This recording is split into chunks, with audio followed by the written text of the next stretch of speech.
notre députée Carole Poirier.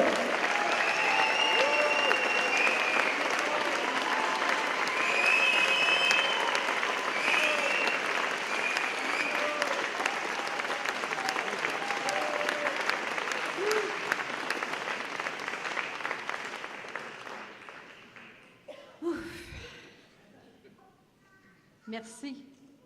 Merci d'être là. Merci de votre présence que je sens chaleureuse. Merci, merci Véronique. Merci de ces mots, de cette amitié sincère que nous avons. Merci beaucoup. Merci Jean-Martin. Je suis très contente que tu sois là et je suis très contente que tu sois de retour au Parti québécois.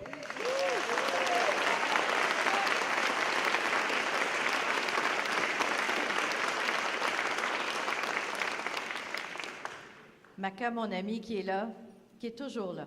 Vous savez, à l'Assemblée nationale, il est assis juste derrière moi.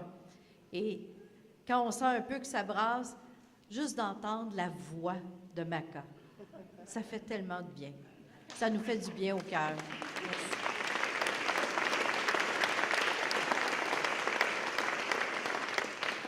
Vous me permettrez de souligner aussi la présence de celle qui a été notre députée d'Hochelaga-Maisonneuve pendant 27 ans, Mme Louise Arel.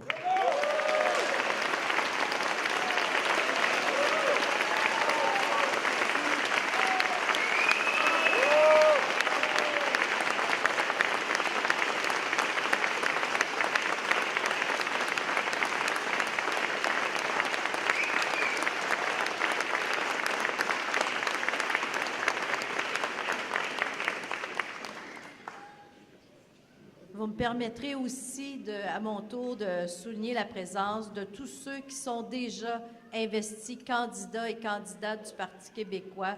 Je ne vous nommerai pas tous, on vient de vous nommer, mais merci d'être présents, merci d'être là cet après-midi. Et même s'il y a des pleurs d'enfants, on est dans une école ici, et ça a leur place des enfants dans une école. Et moi, je veux qu'ils continuent à faire sentir leur présence durant tout l'après-midi.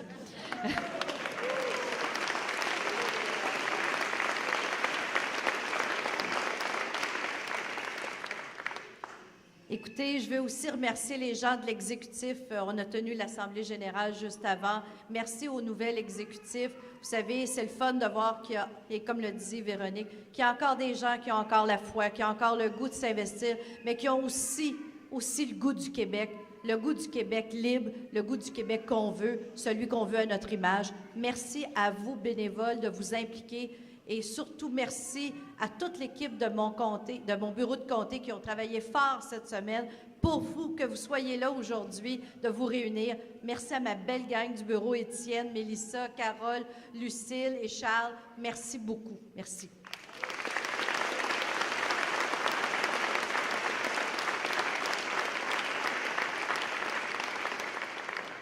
Écoutez, moi, je suis heureuse d'être là aujourd'hui.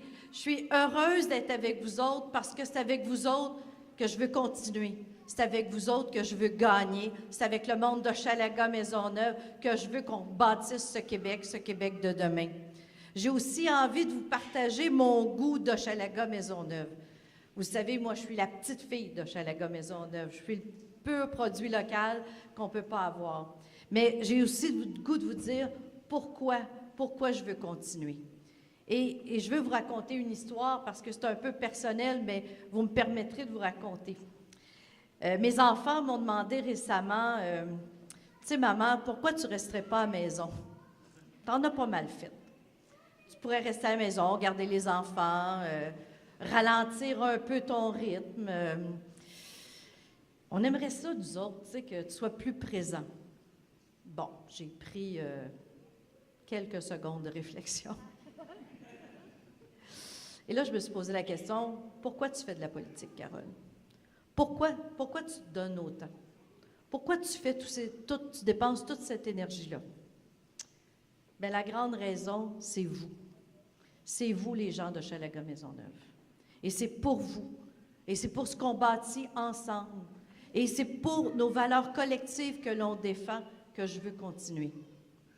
Vous savez, je travaille rarement sur des projets seuls. On les travaille tous ensemble avec les partenaires du quartier. Et vous êtes nombreux, puis vous êtes impliqués, vous êtes présents. Mais vous êtes surtout extraordinaires. Vous êtes des partenaires vivants. Puis en plus, ben moi, j'ai confiance en vous. J'ai confiance en Hochelaga Maisonneuve. Et je sais que quand on fait du collectif, on le fait bien, on le fait pour tous et on le fait pour toutes. Et ça, c'est beau dans Hochelaga Maisonneuve. Puis l'autre grande raison, bien, c'est que j'ai encore du fun. J'ai encore du fun à le faire. J'ai encore la motivation, j'ai encore ce goût de bâtir avec vous. J'ai organisé ma vie personnelle pour pouvoir me consacrer au développement humain, social, économique, artistique, alternatif du quartier. Et je veux le faire avec les gens avec qui je vis, avec vous qui sommes mes voisins, mes amis. Alors, Audrey, Philippe, Nathan, qui sont là cet après-midi, et mon papa, ben non, je ne reviens pas à la maison.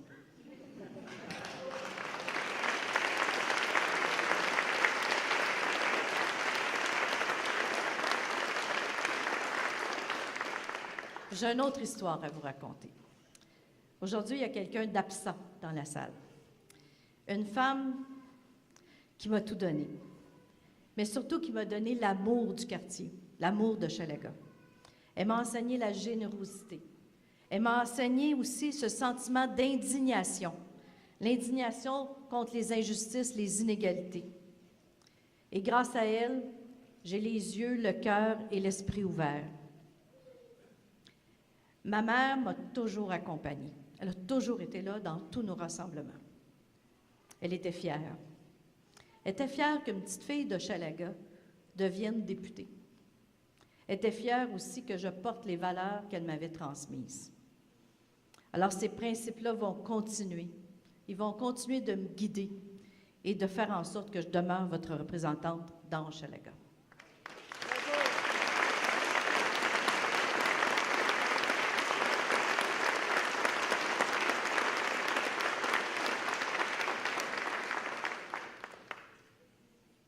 Nous sommes à l'école Barry. La trouvez-vous belle? Oui. Alors, c'est pour moi la plus belle école du Québec. C'est aussi simple que ça. Hein? C'est aussi simple que ça. Ici, en 2012, on était malade de la moisissure. Les profs, les enfants, le personnel étaient malades. Les gens du quartier ne l'ont pas accepté. Les gens du quartier ont crié, se sont mobilisés. Et je suis embarquée avec eux autres dans cette mobilisation parce que ce n'est pas acceptable que nos enfants apprennent à être malades à l'école. Véronique l'a dit, j'étais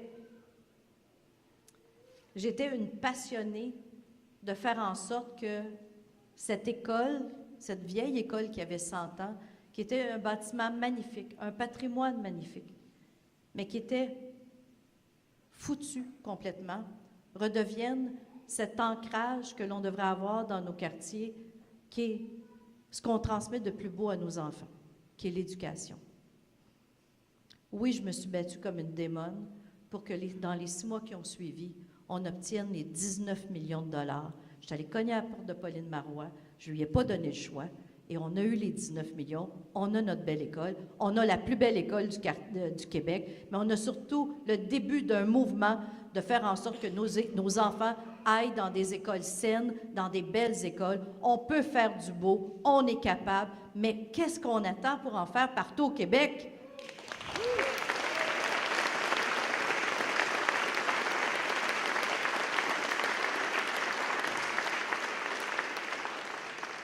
Ici, ce n'était pas juste une bataille pour de la brique.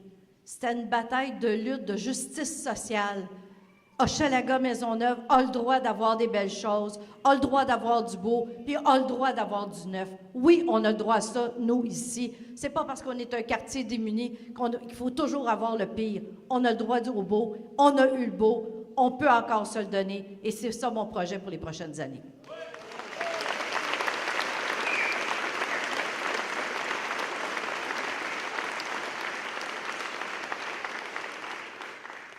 j'ai inventé une nouvelle appellation. Alors, j'ai bien hâte de voir si vous allez la partager. Je suis une social-démocrate d'Hochelaga. Qui lève la main? Hein? Alors, qu'est-ce que ça veut dire?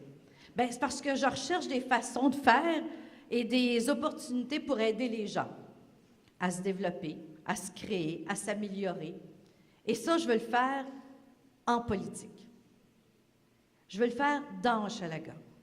Jean-Martin, tu l'as dit, tout à fait, tu as parlé de mon engagement pour l'économie sociale. C'est vrai. J'ai ce message-là ici dans le quartier, mais partout dans le monde. Quand je parle de la Silicon Valley, de ce mouvement social d'Hochelaga, de nos groupes communautaires, c'est une fierté extraordinaire. Et il faut en parler. On ne fait pas pareil dans Hochelaga comme on fait ailleurs. Parce que nos groupes dans Hochelaga, notre mouvement d'économie sociale, c'est un modèle d'équité, c'est un modèle de développement humain, c'est un mouvement d'unité sociale. Et ça, c'est différent. Le modèle d'Hochelaga offre la dignité au monde. Il nous donne accès à un sentiment d'appartenance fort.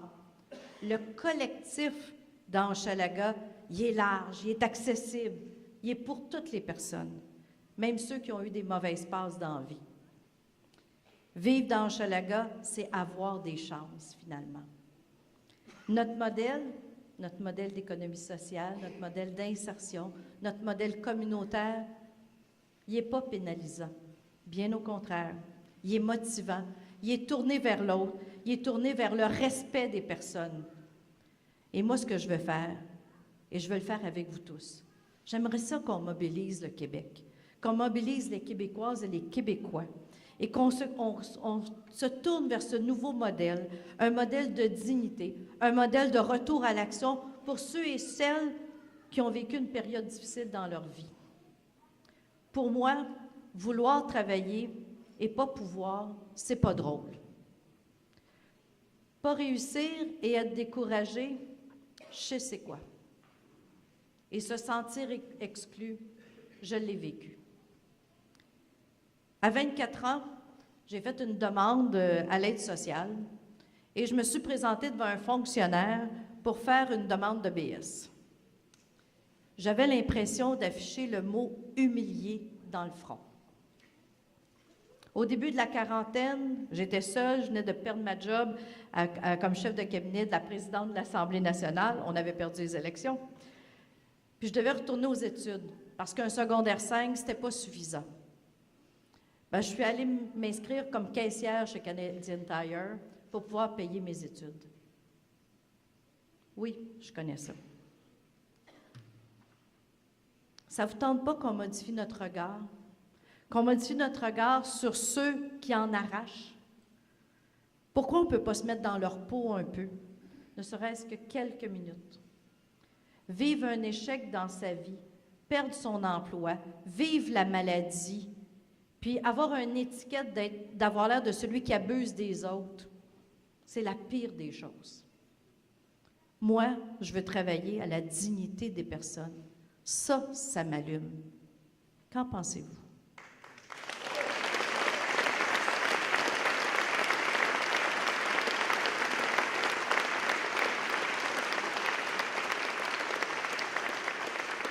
Moi, ce que je veux, c'est un gouvernement qui aide, un gouvernement qui appuie son monde, pas un gouvernement qui pénalise, qui rejette et qui juge. Depuis que vous m'avez élu, depuis 2008, je travaille fort pour bâtir une société plus équitable, plus inclusive. Mais ce n'est pas dans l'opposition qu'on peut faire ça. C'est au gouvernement. Puis c'est au gouvernement qu'on va être le 1er octobre et qu'on va changer les choses.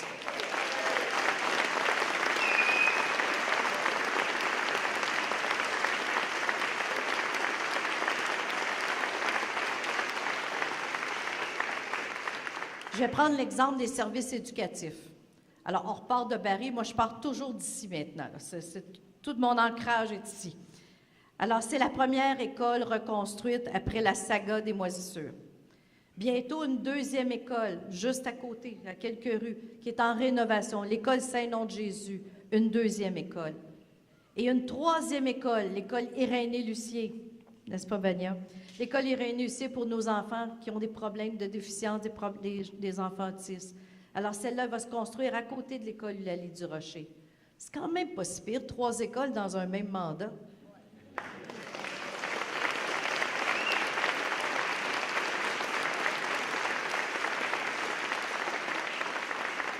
Mais les services éducatifs, c'est pas juste l'école, c'est aussi nos CPE. Et on a réalisé le déménagement du CPE Casse-Noisette, qui était situé dans l'ancienne école Hochelaga, qui elle aussi était pleine de moisissures. On l'a déménagé à quelques pas. Et dans quelques semaines, on va lever la première pelletée de terre d'une deuxième installation du CPE La Ruche pour 80 enfants de notre quartier au coin de Davidson et Hochelaga. 80 enfants qui vont avoir une place dans un CPE.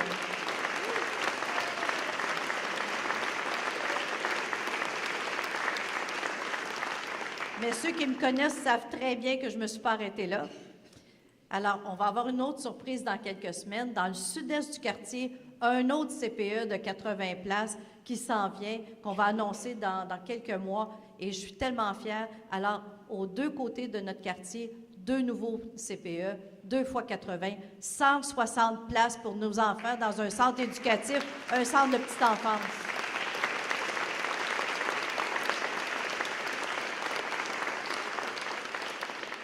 Ça, c'est les valeurs que je porte. Puis avec Véronique et l'engagement qu'elle a fait il y a récemment, avec nos CPE à 8 $ pour le premier enfant, 4 $ le deuxième et gratuit pour le troisième. Ici, dans Hochelaga, on a des familles nombreuses. On a des familles, justement, à plus de 3 enfants. Mais ça veut dire que ces familles-là, dorénavant, c'est 0. 0 pour le troisième enfant pour l'amener au CPE. Donc, ça veut dire que les familles qui n'ont pas nécessairement les moyens de payer pour aller en CPE, dorénavant, ces enfants-là vont avoir droit à une place, vont avoir droit au centre éducatif et vont être mieux préparés pour rentrer à l'école à la maternelle 4 ans ou à la maternelle 5 ans. Ça, c'est croire justement en nos enfants, c'est croire en notre avenir, parce qu'il faut se donner des chances égales pour chacun.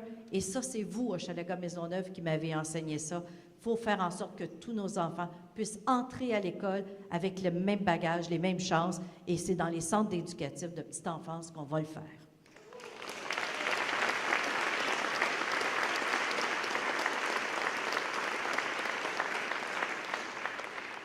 Il y a un autre principe qui est important pour moi, et vous le savez, c'est le logement pour tous. Le logement pour tous.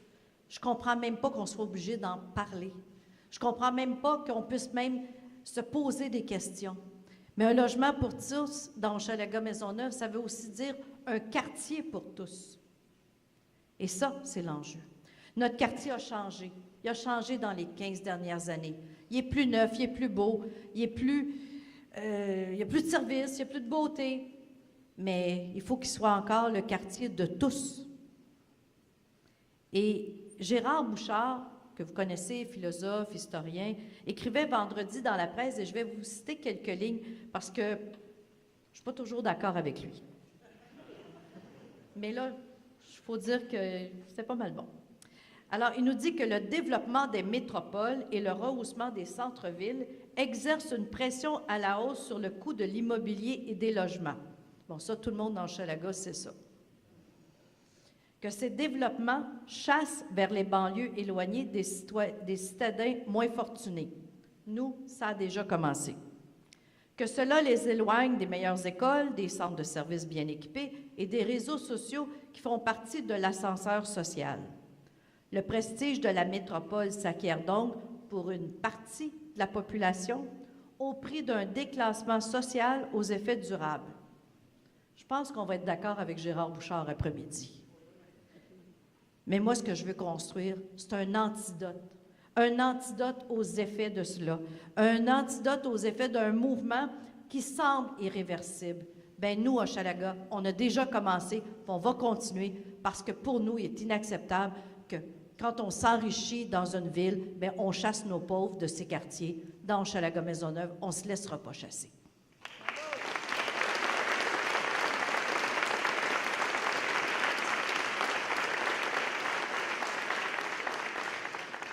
Alors, plusieurs me connaissent comme une députée spécialiste de l'immobilier social. Bon, c'est vrai, je suis un peu zélée sur le logement social, sous toutes ses formes. Là, je vois Jean-Pierre qui baisse la tête, tu as raison. Alors, les bâtisseurs de logements sociaux, ils le savent. Hein? Jean-Pierre de la Chapelle, tu le sais. Les gens d'Atelier Habitation le savent. Les gens de bâtir son quartier le savent. Interloge le sait. Les ministres de l'Habitation aussi. Puis les maires aussi le savent. Je lâcherai pas. Je lâcherai pas. J'arrêterai jamais de repérer des terrains, des immeubles dans Hochelaga. J'arrêterai jamais de faire en sorte que l'on puisse se donner les plus grandes possibilités. Comme on a fait dernièrement. On avait un trou au coin de Sainte-Catherine et d'Arling. C'était la congrégation de Mère Teresa qui avait commencé un projet puis qu'ils ont abandonné. Mais on s'est mis main dans la main. Bâtir son quartier, l'avenue. Et là, on va inaugurer dans quelques semaines une belle maison pour des jeunes qui veulent retourner en emploi, qui veulent retourner aux études. Et c'est ensemble qu'on le fait. Et on s'est mis ensemble pour le faire. Et on en a plein d'autres projets qui s'en viennent. Et c'est ensemble qu'on va les faire.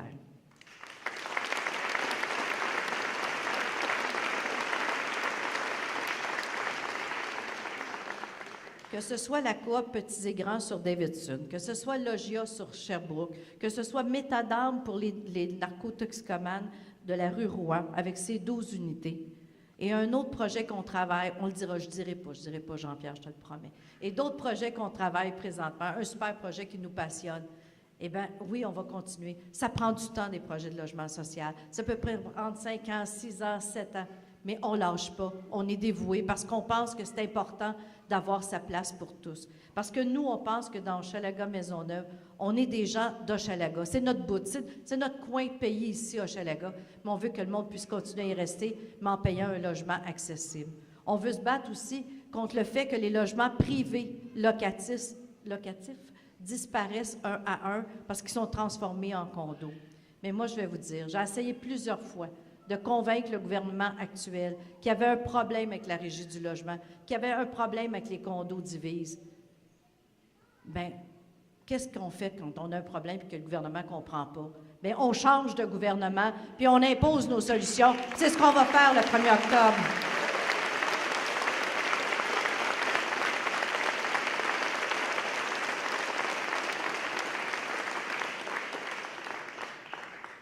Là, je vais sortir de mon test 5 secondes. L'annonce qu'a faite tout à l'heure Véronique en la nomination de leader, bien, je suis très fière. Je suis très fière de devenir le leader du Parti québécois, mais je suis fière aussi de le faire avec celui qui va devenir le leader adjoint du gouvernement, de l'opposition officielle, Mathieu Traversy, qui est ici.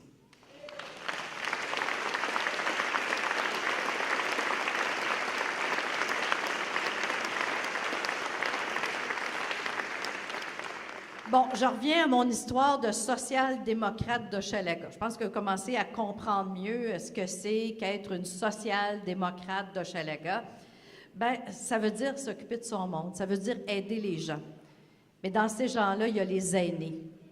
Et je ne peux pas accepter que nos parents, nos grands-parents, soient à 5 dans une chambre à la résidence Notre-Dame-de-Lourdes. On a 17 chambres à 5 personnes. Imaginez, finir vos jours dans un dortoir. Vous n'avez pas l'impression qu'on les abandonne? Moi, je dis non. Moi, je dis qu'on va changer ça. Il faut changer ça. Je ne peux pas avoir de respect pour nos institutions quand je maintiens 5 personnes âgées dans une même chambre pour finir leur vie. Êtes-vous d'accord qu'il faut modifier cette offre-là, qu'il faut faire en sorte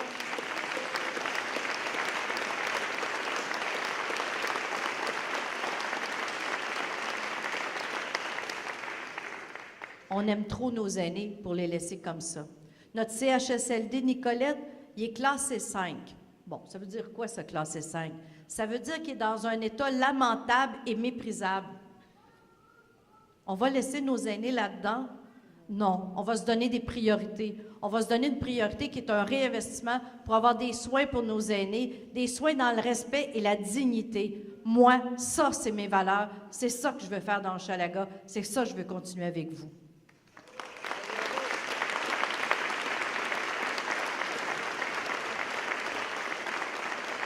Aider le monde, ça veut dire au moins avoir un médecin de famille. Ça fait 6 rassemblements qu'on fait. On a ramassé 9 000 signatures, 30 000 cartons dans toutes les résidences du quartier pour justement sensibiliser l'ensemble de la population. Il y a plus de 30 000 personnes qui n'ont pas de médecin de famille dans Hochelaga. C'est inacceptable. Le 29 avril prochain, au Parc Morgan, on se rassemble. On se rassemble encore une fois parce qu'on veut dire encore une fois à Barrette puis à Couillard, on veut leur dire que c'est fini, qu'on n'acceptera plus dans Hochelaga-Maisonneuve d'être une seconde zone. On est un quartier comme les autres. Pourquoi dans Châteauguay? Pourquoi dans Dollard-des-Ormeaux, où il y a la même population, il y a 25-30 médecins de famille, puis qu'ici, on en a 2. 2 pour 56 000 de population. Assez, c'est assez. Je m'attends à ce que vous soyez tous là le 29 avril. 29 avril, Parc Morgan, 11h30. On est tous là, on est mobilisés. On va dire au gouvernement, nous, on veut des médecins dans notre CLSC, on veut des infirmières dans notre CLSC, on veut du service, on veut la santé.